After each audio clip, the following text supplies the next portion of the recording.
Interested in real estate? How about wealth? Well, they go hand in hand. And here, you'll learn all about it. Welcome to Be the Bank, a podcast where we discuss and debate the topics centered around real estate investing. Your host, Justin Bogard, shares insights into investing in real estate to create real wealth and passive income for you and your family.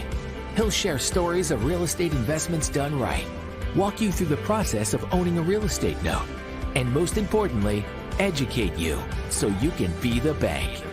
This is Be the Bank, brought to you by American Note Buyers. Now, here's your host, Justin Bogard. Hey, listener, welcome back. Thank you for joining us again on the Be the Bank podcast. This is season 6, episode number 8.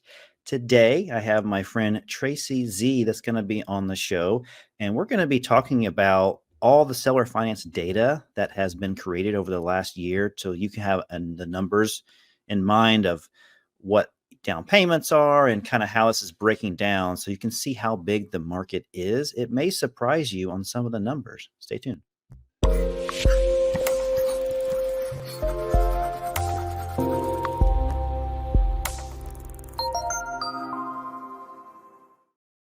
Tracy Z. Hello, Justin. Hey, congratulations. Season 6. That's impressive. I know. Thank you. I was thinking about the other day, and I know that you and I were on a live broadcast last night on our broadcast that we do once a month. And I think I mentioned it on there, but I've been doing like this live stream and a podcast format for, I think, about 6.5 years now. And I think I've only missed like 2 live episodes before during that run. So it's just like, that's a lot of content. It is, and it's commitment. You know, you just do it over and over, and it builds up over time. And that's like seller financing. I've been doing that for 30 years. It builds up over time. So I know we both have a passion for note investing with a niche down into seller financing. So excited to be here today to talk about it. Yeah, thanks. And you've been on one of my iterations of this podcast before. I've been through, I think this is the 3rd iteration that I've had. It started off with it's called the Super E and J podcast. So my good friend Elizabeth Sickles, she likes to be called Super E, so we know her as Super E. And so she is just very passionate. She's super smart, and she got into the short-term Airbnb space. And so we would always stay connected since we both gotten this stuff, around 2015, 2016. And we'd be having conversations, and we're like, wouldn't that be fun if somebody was a fly on the wall just listening to our conversations of our challenges and what we're going through and stuff. So then we started that, and then we blended it into a different format called the Two Wealth Show. And then she basically got too busy for me. So she went off and yeah. Well, no, she didn't mean it in a bad way, obviously. No, kudos to her. She's one of those super entrepreneurs that I can't say enough good things about her. She's just a good person to be around. She's always got the best thing in mind for her customers and clients. Yeah, those people that leave you feeling good after you talk to them. That's my goal. I know it's your goal too. Yeah. But I like doing this sort of thing. I guess when I first started, I don't know if you felt the same way, but I was a little bit more shy and didn't really know how to present myself and what I do. And then I start getting comfortable with it, and I kind of like the style of not really teaching, I guess, just kind of presenting my experience to the audience.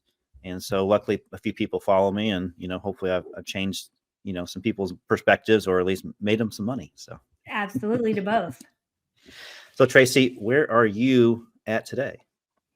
I currently primarily reside in Central Florida. I'm originally a Washington State gal and moved here in 2000. And we travel quite a lot. It's one of the great things about note investing. You have some freedom of where you want to be. So we've spent some time in Guatemala, Nicaragua, Italy, and I always get back to the Pacific Northwest in the summertime to visit all my friends and family. Usually like Florida as the home base in the winter.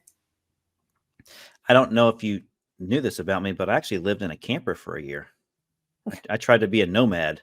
So I did recently, actually. And so I was always filming and stuff inside the camper. And so I would have this whole process of, I'd have to take the dining room table and like convert it into like some sort of space that worked for the camera and the lighting. And I'd always have to make sure I'd have a good either cell reception or Wi-Fi that I could get a good signal. And it was quite interesting. But back to what you're saying about the freedom of being virtual or not being tethered geographically with what we do, it's just a really cool feeling that you can just go anywhere, and we're international really. And Yeah, absolutely. You know, I read this recently and I'm like, this resonates. Controlling your time is the highest return money pays.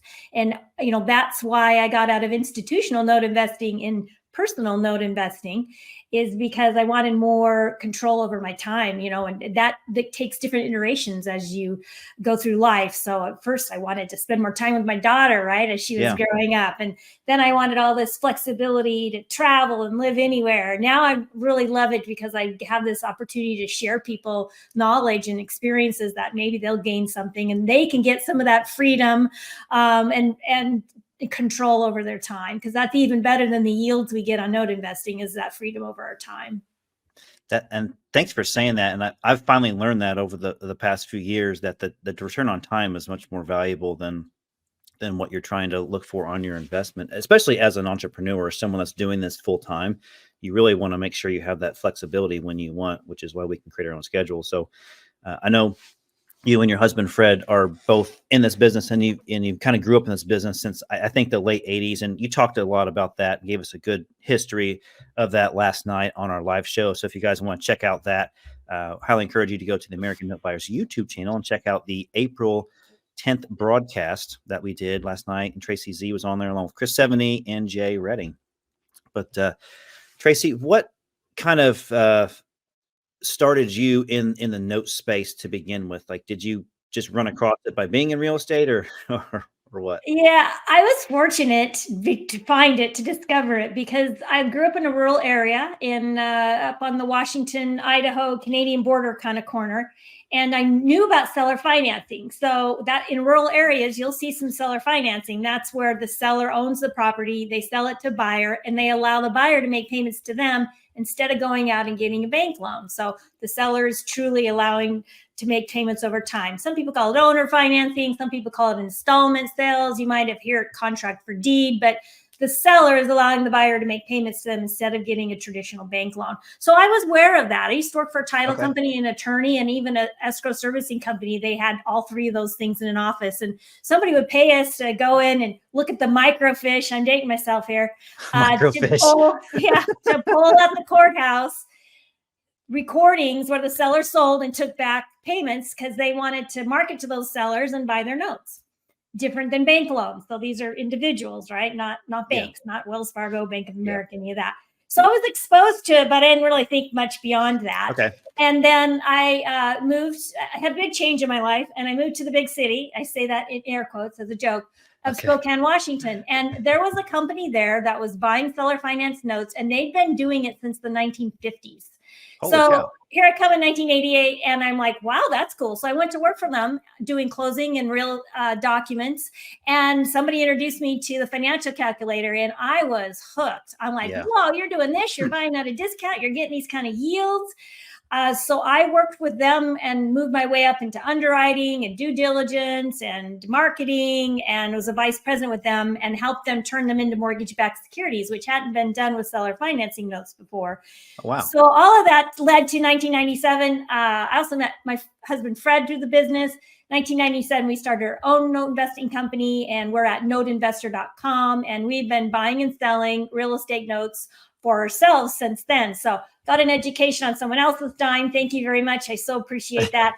And now get to apply it for myself and share that knowledge with others. How often were you seeing seller finance transactions when you were working for that title company? Like, out of however many come through in a day, like, or a month, like what percentage would you just throw out? Washington State, where I was up there, was, an average of 3. We used to say average of 3 to 6%. I think that's a little bit high, perhaps. It really depends on your state. Some states have more of it and others have less, as we'll look when we talk about the data today. So speaking of the data, every year, everybody gets excited to see these numbers because, well, at least I think so. I get excited for it. I'll just say that much. I won't. I do too. But you get to post like just snippets of information, and you have a special presentation that I know that you do, and you have a great slide deck that you show these numbers in much greater detail. And if you guys want to see those numbers in greater detail on a PowerPoint, check out our YouTube stream we did last night on the April broadcast on the American Home Buyers YouTube channel. But basically, just talk about how you come up with these numbers and when you started doing that. When I worked for that institutional investor, we paid some people to do some market research, but it was really hard to get a hold of courthouse data without sending somebody to courthouses all over the United States. Right. So fast forward to today, we don't have to use microfiche anymore. Yeah, thank God, right? You can just, thank goodness. Yeah, I love technology and that we've embraced it. And so many counties across the United States have all of their recordings as public data, and you can go look that information up. So we work with a data provider that scrapes that data, so we don't personally have to go look it all up. And he pulls down all of the seller finance deals across the United States. I think he's got about 2,200 plus states, or excuse me, counties, not states. Yeah. And I think there's over 3,000 counties, but he's got most of the big, large county. There's still some counties that are not online, or there's not enough sales to make it worth him to go pull the data. So we use that data, and then we run it through a whole series of different calculations to kind of come up with some interesting stats. And the one I want to start us off with, in 2023, so I know we're in April 2024, but it takes some time for all this data to get compiled and get recorded and get downloaded. So last year, we had 28 billion with a B of seller finance transactions across the United States. And that adds up to over 125 billion in the last 5 years. So sometimes people are surprised to hear it's that large of a number. Yeah, the loan amounts are pretty high. And I when I talk about seller financing, to people in general that are either in real estate or not in real estate, they just assume that, maybe one person in their lifetime that they know actually does it. And they don't realize how collectively across the country, how big it actually is and how few of us are in the space that actually buy it on our secondary market that we're kind of creating. Mm-hmm. And so the opportunities are just tremendous to where, and we talked about this last night, to where we don't really run into each other too often as far as fighting over assets or whatnot, because there's just so much of it out there. And so you just have to know how to market to it. That's very true. And what's interesting is that seller financing, it's always been around. It kind of goes up and down depending on what's happening in the market. And right now what's happening in the market is leading to an increase in seller financing. So we track the dollars, and we also track the count, like how many transactions. And the dollars went up about 24% over 2022. And the transaction count, which was about close to 90,000, went up 7.3%. So we're seeing right now in this current market an increase of seller financing. That's incredible.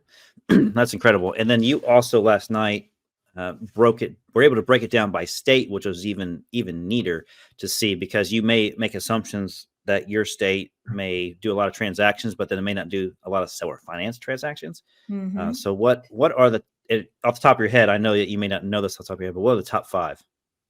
So the top 5, Texas has always been number 1. So Texas is number 1 with almost 25% of the transaction volume when we look at it by count. And that's just been true as long as we've been tracking it. They have a lot of seller financing in Texas. And number 2 and 3 kind of trade spots. Number 2 this year was Florida. Okay. And number 3 was California. But sometimes they swap around. Okay. And then number 4, the last year was North Carolina, and Georgia was number 5. So those were the top 5 states. The top 10 states actually make up about 67% of the volume. So there is, and then all the other states kind of trickle in behind that. Yeah, they're significantly smaller. And I think I remember last night on the slide that Texas is such a profoundly strong seller finance state that they actually more than double their transaction and loan volume amount compared to the second place state, which was Florida, correct? Yep, that is exactly correct. Yeah. So what's the average down payment on these seller finance transactions that you're Yeah, now that one always surprises people, and it surprises me sometimes too, because you have this preconception that seller financing is all these 0 down or 500 down for credit. Now we certainly see some deals like that. Yeah. But overall, seller financing, actually, the average loan to value on residential was 74% last year. And so that means the buyers put down 26%. And so the average note size is about 248,000. That's gone up over the last 5 years. It used to be significantly lower, more in the 150, 170 range. But as the real estate prices have gone up in general, and as seller financing gets more prevalent, we're seeing that average goes up. But yeah, there's a big amount of down payment that we see on these seller finance deals, which is good. It's good for the seller. It's good for the buyer. It's good for the investor. Absolutely. The borrower needs to have skin in the game. They need to have some sort of equity. So the FHA program, I don't know what it currently is. The number 3% sticking in my head, but I think 3% down is what that home buyer is the minimum they need to put down, I believe, to get a loan possibly today. And it just fascinates me how those loans get created. And I get it. Everyone deserves a chance to buy a home, and I'm all for it. But you have such a high propensity to fail in that mortgage situation when you don't put enough skin in the game, because it's kind of like when you rent. It's like, okay, yeah, I put down my deposit. If I threw away $1,000 or $2,000 and just walk away from this, I'm not really out that much. And that's kind of what I feel like borrowers are doing seller financing. If you were to create seller financing with extremely low down payments, like, $500 or maybe a couple percent down. But when I hear those numbers that you say, it makes me happy too, that 26% down payment on $100,000 sales price. I mean, that's $26,000. That's some serious money that somebody put into it that they probably wouldn't want to lose very easily. Right. Very true. And I agree with you. I think about 10% down payment. I like to see that or more, or I like to see some seasoning, meaning they made some payments over time. If they don't have that down payment, they built up some equity. We do see some of these deals too that have like 10% down and a 10% second.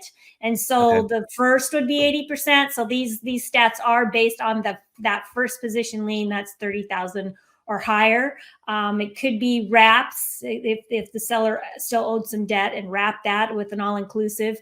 And it doesn't include any contract for deeds that aren't recorded. If they've been recorded, it includes them. It doesn't include things like private hard money loans, because those aren't seller finance. Those are just private people lending. So, it's a niche within a niche, but it's a great niche. And it's really a great time for people to understand seller financing if they're buying property or selling property, not just to be a note investor. I mean, we hear a lot right now about subject to and wraps and creative financing. And so this is part of the reason I also believe that the numbers are going up, is just more people are being active in this market. In these higher interest rates, seller financing can make sense. Yeah. And they're learning how to be more compliant and to do things the right way, because of people like myself, Tracy Z, and all the other folks that we know in the industry that have an outgoing voice on some sort of platform like this that can help educate them on what to do. Because honestly, and I'm sure you run into the same thing, some of these newer seller financiers or originators, they just don't know what they don't know. They remember like, oh, my buddy, did this back in the 80s with this land contract thing. I'm doing air quotes here. And because in the Midwest where I'm at, that is the good old boys is what we call them. That's how they did stuff. They said, do a land contract, don't record it, have them sign the deed back to you at closing, but just don't record it. And they had all these techniques that they did because it worked back then, because that's how they got away with it. Today, it doesn't work like that, because if you take a unrecorded land contract for deed to a judge and you're trying to forfeit the person out of there, and they see that they've made a few payments or they put some sort of equity into it, sorry, we will need you to record that and go through a foreclosure. So it's becoming a good thing that judges are putting the hammer down on this, because I'm feeling that a lot of people are understanding like the note mortgage, note deed of trust is the proper way to go, as opposed to the old school way of doing things with, the contract for deed, land contract type of instrument that you hear. I would agree with that. Yeah. So thank you for delineating exactly how this data is derived, because you were leading me down to my next question, which I'm glad that you did, because your numbers are actually very conservative. So when you were saying that this is specific to $30,000 or more in unpaid balance, this is specific to first lien, and it's specific to the fact that somebody has to own the property, and that owner has to resell it to somebody and carry back the financing. So that is even more of a specific part of the pie there.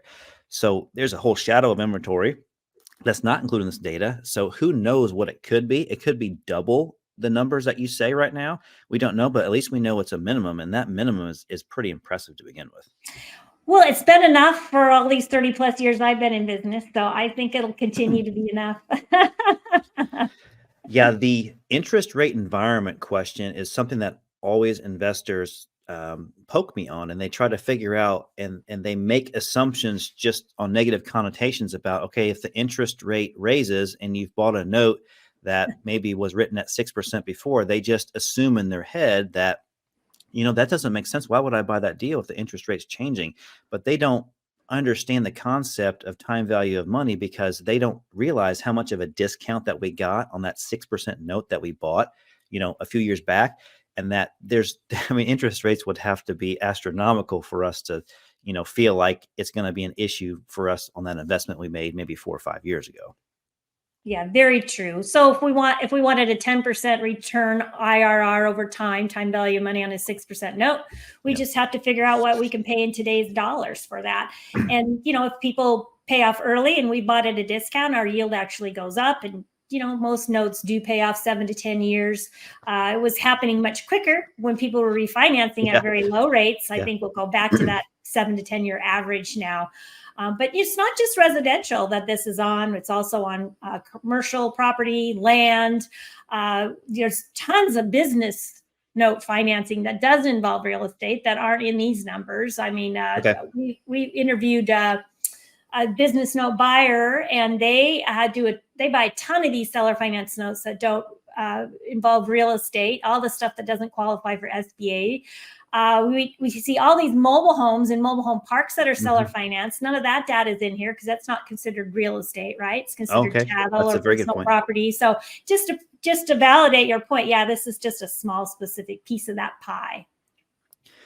Okay, so of the pie that we're showing the data on, the 90,000 transactions that were created in 2023, the $28 billion of loan balance, of that, what is residential, commercial, land, and we'll call it miscellaneous?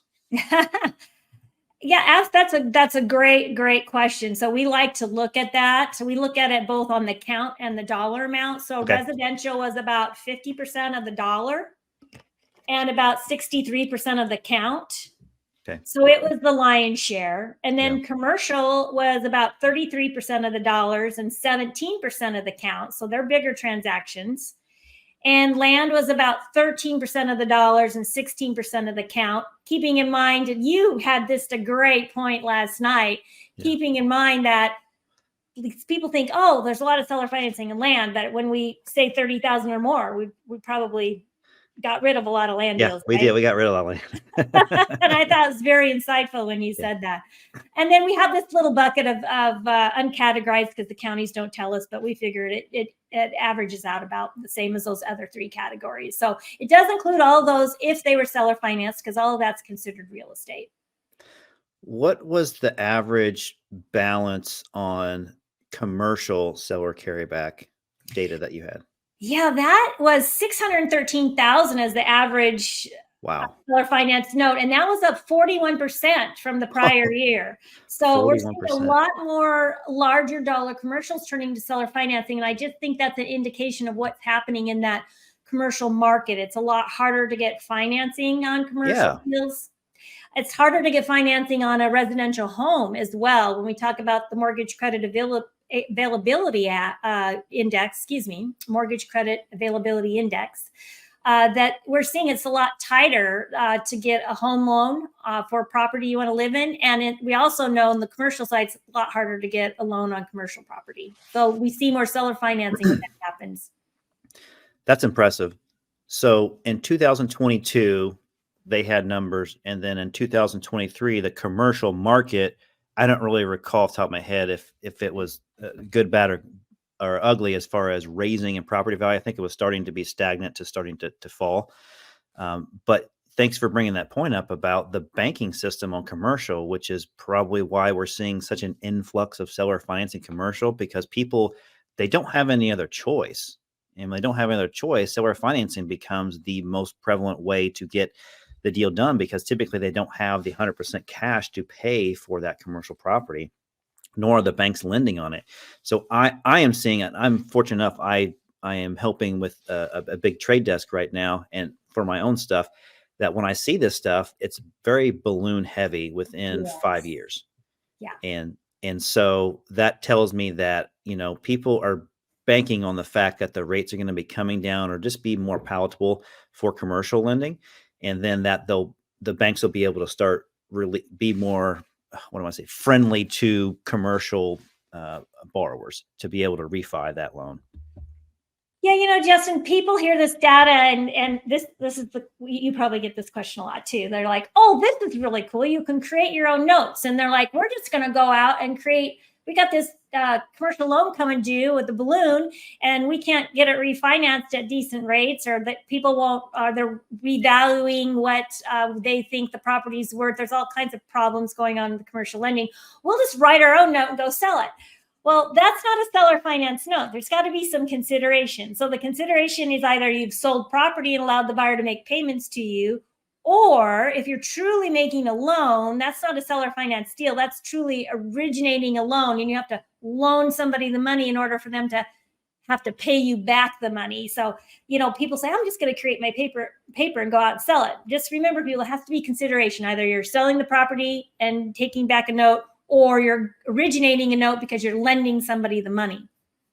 That's a great distinction. I never thought about that analogy before, but if you're physically giving somebody money to go buy something, that is not a seller carryback situation. Seller carryback situation is where you're gifting them, I guess, a loan, if you will, and no true money physically is changing hands.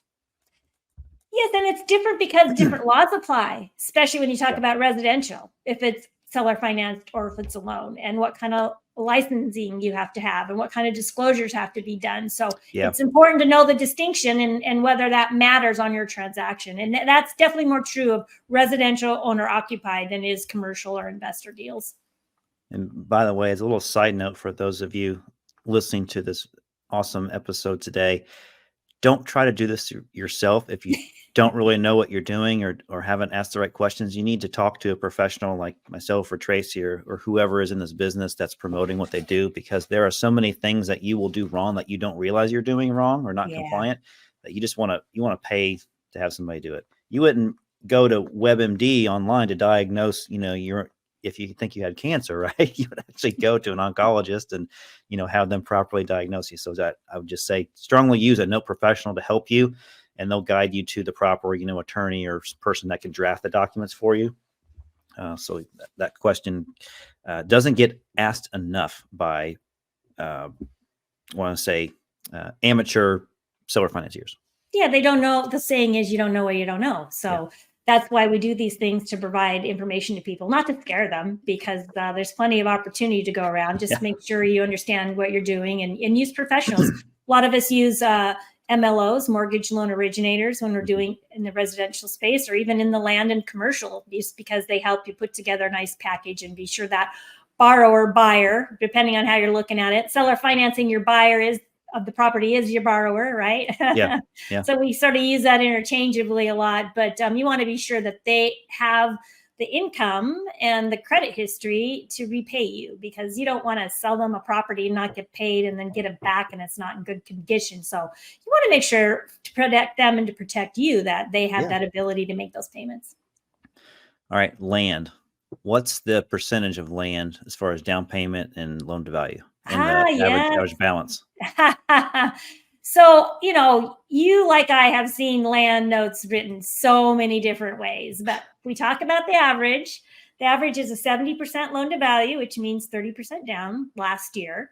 And the average note size was $263,871, which is about 6.5% up from the prior year on the note size. A land note. Yeah, that's pretty big. I see so many small ones. How about you?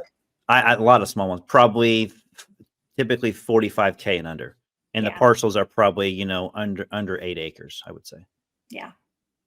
So a $267,000 loan on a piece of land, that's probably got to be a decent tract, or maybe an area that's more affluent that has a higher property value for land. Yeah, the problem with those land deals, there's a lot of big ones and they skew those numbers. So we probably should do a mean on that than a true average, right? Just because you throw out the big and throw out the little.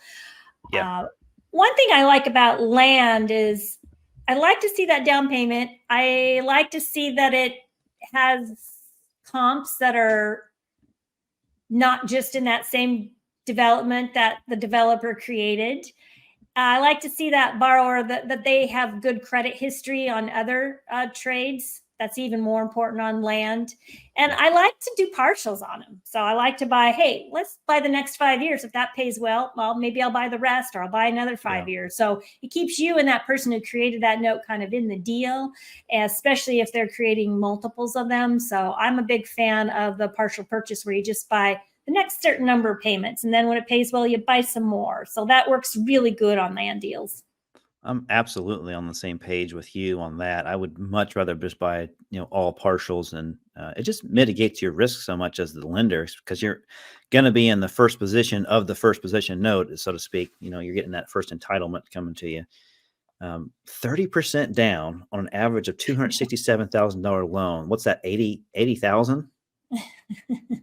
I'm just doing some rough math in my head. Like that's pretty sizable. So it happens. And I like that. I like the fact that land has sizable down payments. It is a little bit more risky because it's not typically somebody's primary residence. So they probably have their own mortgage. They have their own, liabilities and stuff that they do that's higher on their priority list. So we do tend to take a little bit more discount on land deals. But I tell people, the best deal I can see out there is 50% down, 50% financing. And that's where, what's that? Yeah, I wish all our deals were that'd be sweet. Well, especially with land, because I feel like, you got to have some skin in the game. Like you can't, dirt doesn't go anywhere, but it doesn't, lose value that much. But at the same time, if it's not in a great area, it's going to be hard pressed for you to be able to move that, because not a lot of buyers are in that arena, so to speak. So I always tell people, the single family home in the Midwest area is the absolute best loan to get if you want to make sure you have a ton of exits out of it if it goes bad. But land is a little bit different, so we do take a little bit more discount on it. Yeah, and you want to avoid the desert and the swamp.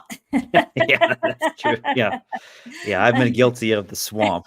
Some swampland in Florida I bought, and luckily I noted my way out of that, and I actually came out ahead a little bit.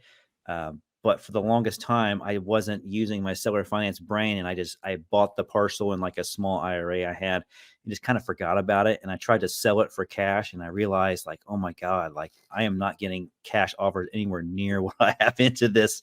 Yeah. And so when I started using seller financing, promoting it, I was just like, why did it take me so long to figure this out? I'm in this business and I have my own inventory that I'm not even taking advantage of like that.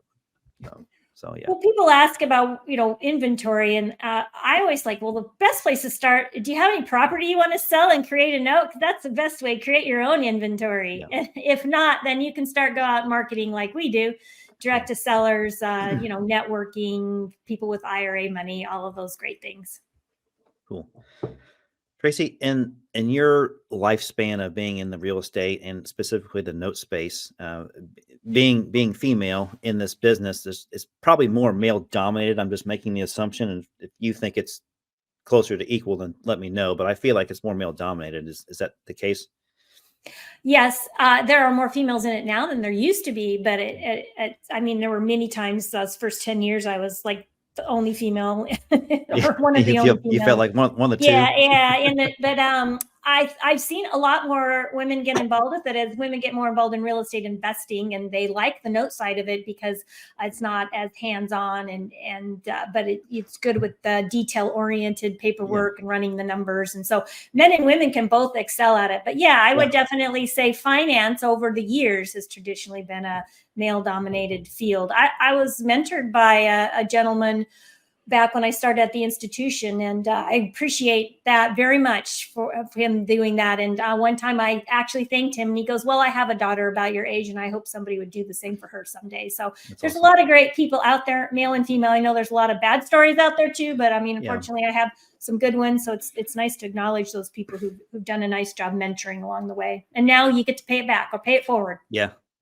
I'm glad to see, and I'm a firm believer of having equality across the board in any industry. I don't think there should be a designation because of one gender or another for pay scale and opportunities and stuff. So I'm sure you've seen this. I'm just making the assumption, but has there been many challenges or many things that you think like, I went to that person to try to get this opportunity to get this deal done, and I feel like I got treated differently because I'm a female in this industry, and maybe this was back a couple of decades ago or decade ago versus today. Like did you run across that and someone else was able to get in and get the same thing done, but you tried to do it and you were unable to do that because of the obstacle? I think that you have to just keep knocking on those doors, and fortunately, I'm a stubborn person and I'm persistent, and so I just keep going until I find a way to figure it out. Yet, yeah, there have been those situations. I mean, really, I mean, I was looking at some statistic the other day. It's like when women could get their own credit card. So yeah, going out and getting credit when we got the lines of credit.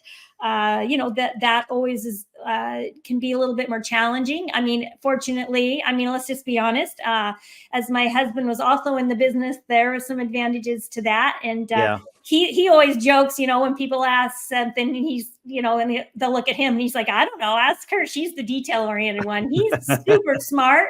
He knows the numbers. He's great at marketing, but you ask him to go through a due diligence file and he's just like, ugh. His eyes start crossing. Oh my God. So yeah, I mean, I am not diminishing what anybody's ever been through. And I just also want to encourage people to just keep challenging that status quo, just keep making it happen. I think there's ways to find it out. And what's kind of refreshing for me now, I go to these conventions, we have a membership group, and I'm seeing probably not quite half yet, but we're closing in on it. I mean, we're at least a third now of ladies doing this as well. As part of why I started Wise Women Investors, just so people could get that confidence to see that, hey, they can do it too. And I work with a lot of men and a lot of women, and I agree with you. I mean, when we don't have to talk about it anymore, I guess that means we're truly equal. And until then, we have to talk about it, do something about it. Right. No, I'm glad. Thank you for all the. Thanks for bringing it up. Not very many people have asked me that question over the years, and you didn't forewarn me. So I'm like, how do I want to answer that? It's a good question. Well, I just kind of off the cuff. I'm just kind of curious of what challenges people go through. I consider myself empathetic, and I like to be inclusive, and I like people that maybe don't have the same I want to say advantages or opportunities as others. I just don't think that's right. I want to see everyone have a striking chance, because I want the best of the best to be doing what they do so we can all learn from it or, excel from it.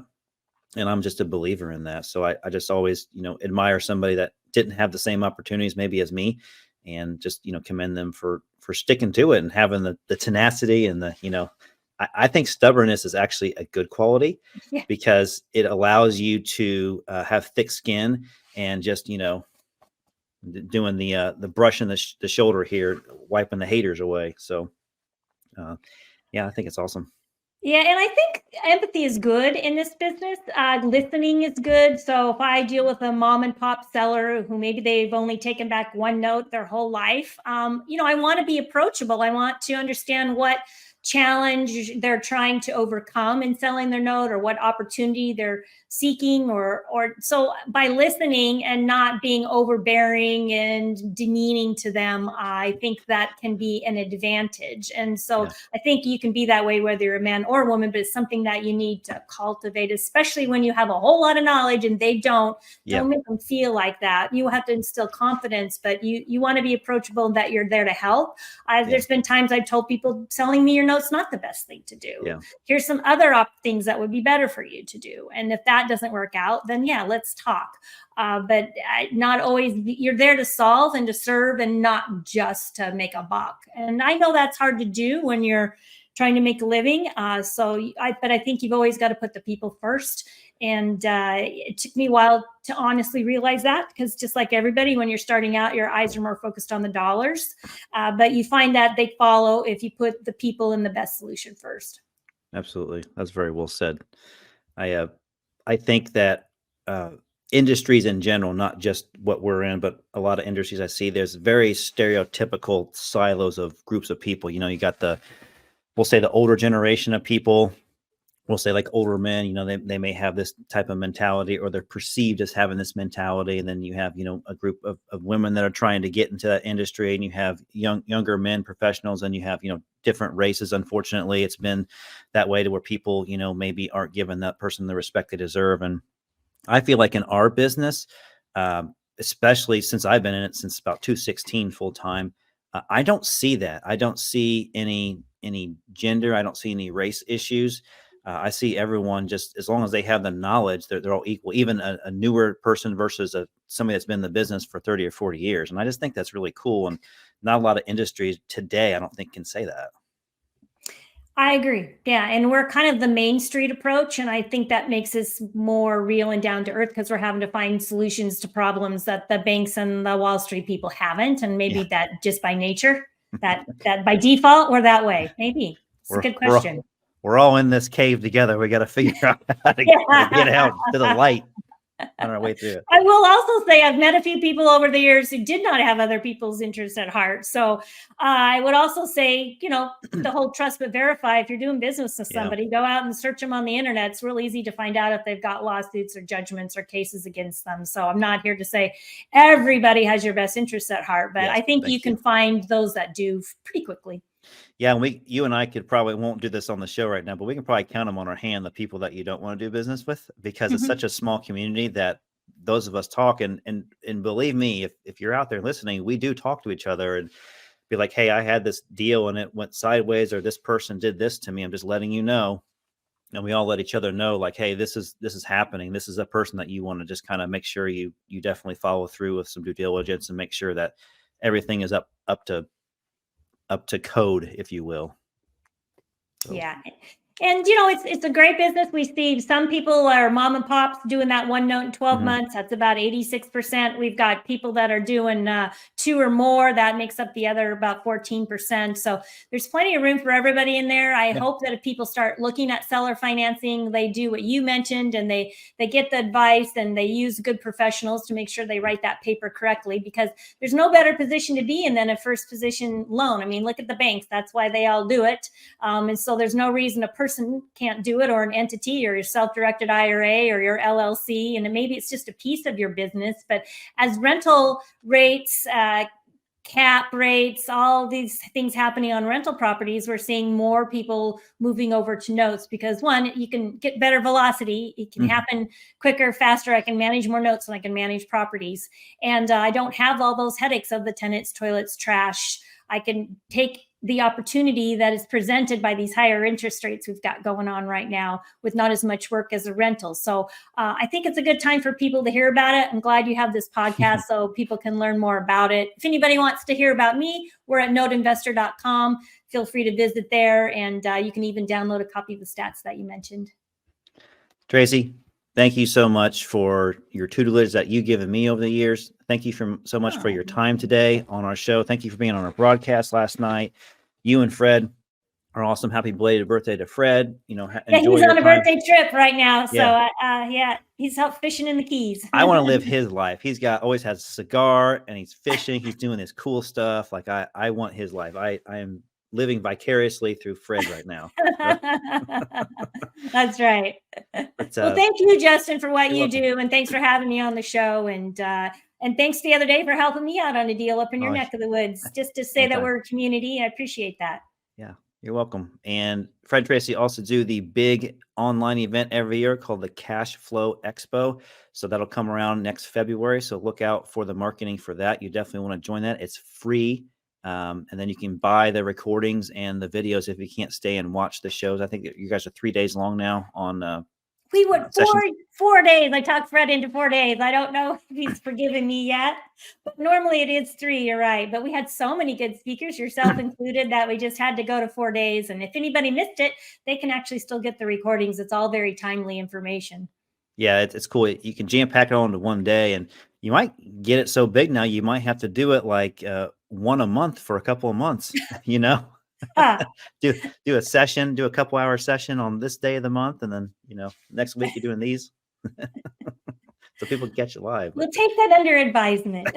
I'm no way. Fred's still saying you should do forgiving that. me for the 4 days. So Yeah. I'm sure it's a lot of work. Thank you for doing that. Thank you for providing all the data that you do. Tracy, you're awesome. Thanks for being my friend as well.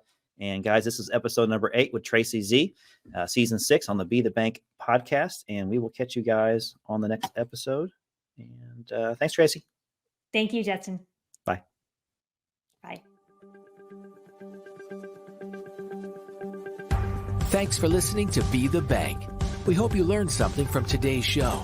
If you enjoyed this episode, please rate and review us. Plus, check out our channel on YouTube and follow us on Facebook and Twitter at Be the Bank and on Instagram at Be the Bank Podcast. Be the Bank is sponsored by American Note Buyers. Thanks again for listening.